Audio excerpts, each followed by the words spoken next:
Hello అండి, welcome back to my channel Vizag పిల్ల vlogs. ఈ వీడియోలో నేను చూపించే product deconstruct gel sunscreen. దీని ప్రైస్ మనకి 30 గ్రామ్స్ ప్రొడక్ట్ 235 240 బిట్వీల్ అయితే మనకి వస్తుంది అనమాట. మీకు ఆన్లైన్ లోని అమెజాన్ లేకపోతే పర్పల్ లైక్ ఎక్కడైనా అవైలబుల్ ఉంటుంది. అండ్ మెయిన్ గా ఇది ఏ స్కిన్ టైప్ వాళ్ళకి సూట్ అవుతుంది, ఇది రాసుకోవడం వల్ల మన స్కిన్ లో హెవీగా అనిపిస్తుందా, లేదంటే స్వెట్ వస్తుందా, లేదంటే చాలా మందికి స్కిన్ డార్క్ కూడా అవుతుంది. అండ్ ఇది రాసుకోవడం వల్ల బెనిఫిట్స్, సైడ్ ఎఫెక్ట్స్ ఏంటో వీళ్ళైతే షేర్ చేసుకుంటాను. సో ఈ డీకన్స్ట్రక్ట్ జెల్ సన్ స్క్రీన్ వచ్చేసి మనకి మెయిన్ గా అయితే మీది ఒకవేళ ఆయిలీ స్కిన్, కాంబినేషన్ స్కిన్, అలానే యాక్ని ప్రోన్ స్కిన్ వాళ్ళకైతే పర్ఫెక్ట్ గా సూట్ అవుతుంది. ఎందుకంటే ఇది ఒక జెల్ టెక్స్చర్ తో వస్తుంది.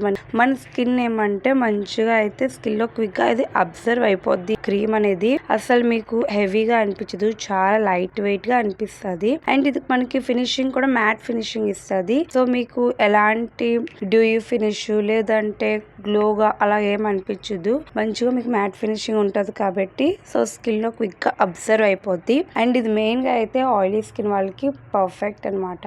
డ్రై స్కిన్ వాళ్ళకి సూట్ కాదు, ఎందుకంటే ఇందులో అంత హైడ్రేషన్ చేయదు క్రీమ్. ఈ సన్ స్క్రీన్ ఏమంటే మనకి న్యూగా మళ్ళీ అప్డేట్ చేశారు. ముందు SPF 55 ఉండేది, మళ్ళీ SPF 50 అయితే చేశారు. సో నేను ఈరోజు చూపించే ప్రోడక్ట్ ఏంటంటే SPF 50 PA అయితే 4+ అయితే ఉంటుంది. సో ఆయిలీ స్కిన్ వాళ్ళకి ఎంత కావాలో అంత బాగుంటుంది, హైడ్రేషన్ గా సరిపోతుంది అనమాట ఆయిలీ స్కిన్ వాళ్ళకి. అండ్ ఈ క్రీమ్ రాసుకుంటే ఏమంటే మన స్కిన్ లోని వైట్ కాస్ట్ అనేది అనిపించదు, కానీ మీరు ఒకసారి అప్లై చేసుకుంటే కొంచెం టైం పడుతుంది బ్లెండ్ అవడంలో. దాని తర్వాత ఎలా అనిపిస్తుంది అంటే కొంచెం మీకు వైట్ కాస్ట్ ఉన్నట్టు ఫీల్ ఉంటుంది, కానీ అది లాంగ్ గా ఉండదు.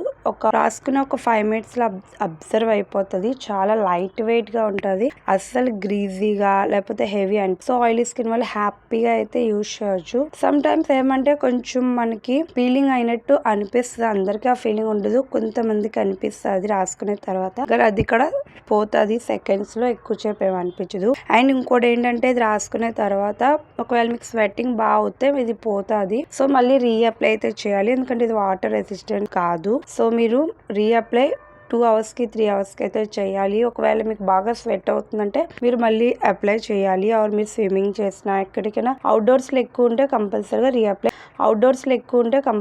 రీఅప్లై 2 hours or 3 hours ఒకసారి అప్లై చేసుకుంటే సరిపోతుంది. సో అదొకటి. నెక్స్ట్ వచ్చేసి మనకి ఏమంటే ఒకవేళ మనం సన్ కి ఎక్స్పోజ్ అవుతామంటే ఒక 15 minutes ముందే రాసుకొని అప్పుడు బయటకు వెళ్ళాలి. సో అంతే గాయ్స్ ఈ వీడియో. అండ్ ఇంకోటి ఏమంటే దీనిలో సైడ్ ఎఫెక్ట్స్ చూసుకుంటే కదా కొంచెం పీలింగ్ అవుతుంది. అండ్ మళ్ళీ రీఅప్లై చేయడం అనేది అందరికీ పాసిబుల్ కాదు, ఎందుకంటే కొంతమంది బయట ఉంటారు. సో రీఅప్లై చేయండి, కంపల్సరీ ఫేస్ వాష్ చేసుకొని మళ్ళీ నీట్గా అయితే అన్ని మాయిశ్చరైజర్ అన్నీ అప్లై చేసుకున్న తర్వాత అప్లై చేయాలి. సో కొంతమందికి అదొకటి. సో ఇది ఒక వాటర్ రెసిస్టెంట్ సన్ స్క్రీన్ కాదు, కాకపోతే ఆయిలీ స్కిన్ వాళ్ళకి ఒక లైట్ వెయిట్గా ఉండే సన్ స్క్రీన్ అయితే ఇది.